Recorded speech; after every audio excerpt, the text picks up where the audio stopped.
What's up YouTube? I'm Josh. I'm Zach. And today we're going to be talking about The Flash Episode 7, Power Outage.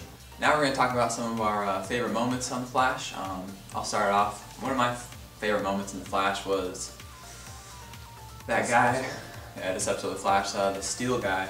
And they actually brought him back this episode. He was in the previous episode, I believe. Yep. And he turns into Steel. And he was the bully. He bullied Barry Allen when he was a kid in elementary school. Yeah, the scientists brought him back and made him fight the villain in this episode, which is Power. Blackout. Blackout. Blackout.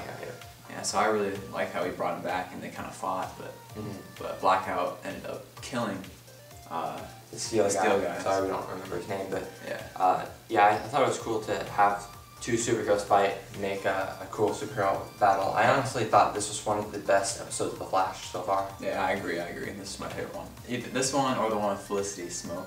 Oh yeah, that was a good one too. That was a good From one. Arrow. Yeah, from Arrow, yes.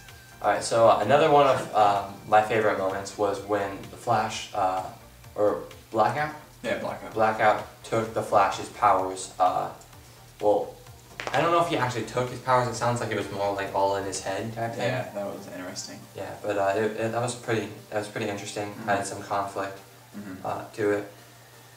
And how did he get his powers back? Like Cisco and Caitlin, they had to electrocute him or something. Yeah, they did.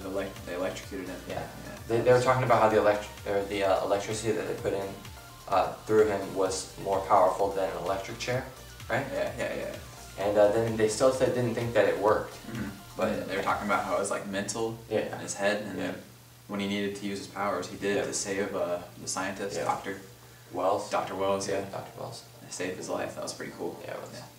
Another interesting part that I noticed, Caitlin actually kind of seemed interested in Barry this episode. Like, they're a little romantic. They're starting to be interested in each other. But I really hope they end up together. I mean, me too. I know Caitlin's fiance died in the particle explosion. Yep. And I just don't think that Barry and Iris really are a good match. I don't know. It doesn't seem like Iris is interested in Barry at all. Yeah. And I don't know. I don't see it. But Caitlin was holding Barry's hand, right? When Blackout was in the lab, Star Labs. And I don't know, there was quite a few things in this episode that showed her maybe liking him. Yeah, they made eye contact at one part, and she was like coming in, but Cisco came in and like ruined it all. Damn it, Cisco. Damn you, Cisco. So another part I really want to talk about was Clock King returning. He was originally on Arrow, I think. I don't exactly remember what episode he was on, or exactly what season, but he was in Central City in the police department when Blackout took down the power in Central City. And he took that chance as his opportunity to take one of the police officers' guns and hold them all hostage. But it was cool seeing him again, and it's another way to show that Arrow and Flash are in the same universe. Yeah, he was in season 2 of Flash, or I mean Arrow. Right? I think so. Yeah. I thought he looked familiar. Yeah. But it's cool to see crossovers, and obviously next week's episode of The Flash and Arrow is going to be The Flash vs. Arrow and The Brave and the Bold, which is the crossovers. That'll be an awesome one right there. We'll definitely be doing a video on that. Yes. Alright, another big part in this episode was Harrison Wells. We know he can walk. I mean, he's in a wheelchair, but he can actually walk secretly. Yep. And he went to this little secret room that he has. And he does that. He does that a lot, actually. Yeah. And he was like looking at this newspaper thing from the future. Yep. And he's done that before too. We've seen the newspaper in a previous episode. Yeah. At one point. And when Barry lost his powers this episode, he was looking for the future of the Flash, and there was 0 results, and he was getting all mad and worried. Yeah. So he had to figure out a way to get Barry back his powers. Yeah, I'm really curious as to what Harrison Wells' plans are. I mean, he obviously has footage of Barry getting struck by lightning. We've seen in the previous episode, and he knows the future. It's all very weird. So yeah, we just want to wait to see more about that, but it's interesting.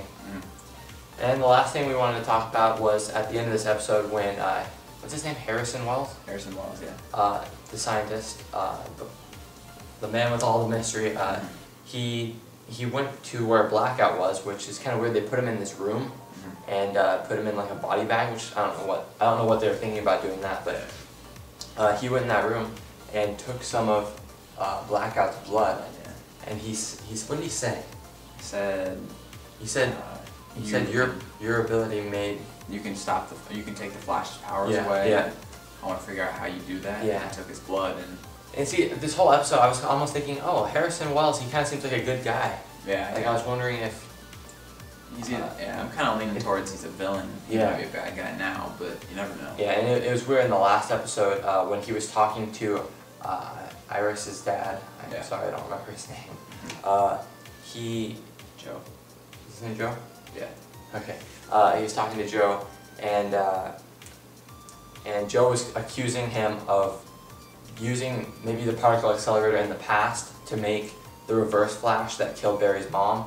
It was kind of confusing, but it was weird that after Joe talked to Harrison Wells, we got to see the reverse flash meet Joe at Joe's house and threaten Iris's life. Yeah, that was pretty creepy. So, I don't know, it's hard to say. The showrunners are trying to confuse us to whether or not Harrison Wells is a good guy or a bad guy, for sure.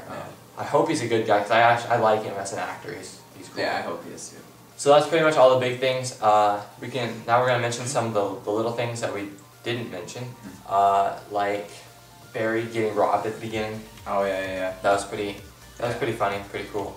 That guy picked the wrong person to rob. Out of everybody in Central City, for sure. Not everybody. Definitely a bad choice. Yes. And then we can talk about Eddie. Oh, Eddie. Yeah, he got shot. Yeah, he got shot by Tried to be Clock the King. hero. Yep, he tried to be the hero. Somehow the Clock King had a bulletproof vest on. Yeah, I know. Didn't Just show him turn put around that and on. freaking boom. Yep. And Eddie, Hamill's bled out. He had a close call, but he's okay. Yep. And then let's talk about Eddie giving some advice to Iris about taking out the Clock King secretly. Oh yeah. Iris, he whispered in Iris's ear when they were saying their goodbyes. Yep. His ankle holster, and Iris took the gun out of the ankle holster and I think shot the Clock King in the leg. Yeah. And he got caught again. They didn't really show it, but eventually you saw the Clock King walking out with his bandaged leg. Yeah. So Iris was kind of the hero there, Yes. even though her hero, the Flash, didn't come by. But yeah. Anything else? So I guess the heroes of the day were Flash, Iris, and Cisco. Cisco. Yes. Gotta love Cisco. Yes. So I guess that's pretty much it for this episode. Yeah, that wraps it up. So be sure to watch next week's episode of our Flash review, where we talk about the Flash versus Arrow crossover event. And next week's episode of Arrow, when we talk about the episode The Brave and the Bold, which is the second part of the Flash Arrow crossover. And a good one. It definitely should be a good one. So yeah, thanks for watching. Yeah, thanks for watching. I'm Zach. I'm Josh. Happy Thanksgiving. Peace out.